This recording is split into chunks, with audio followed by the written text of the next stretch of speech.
నా కోపం ప్రళయంగా మారితే నేనొక వీరభద్రుణ్ణి.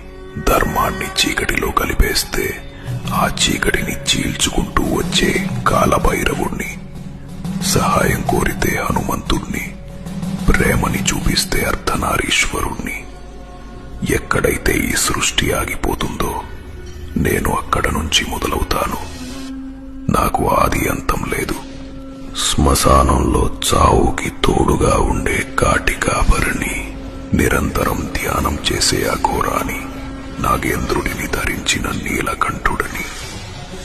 నాకు బ్రహ్మ, నారాయణ మరియు పార్వతి కంటే కూడా నన్ను మనస్ఫూర్తిగా కొలిచే నిజమైన భక్తుడు అంటేనే నాకు ఇష్టం. అలాంటి వాళ్ళకి నేనెప్పుడు దాసుడునే. నేనే ఆ కైలాస శిఖరంలో ఉండే త్రినేత్రుణ్ణి, నటర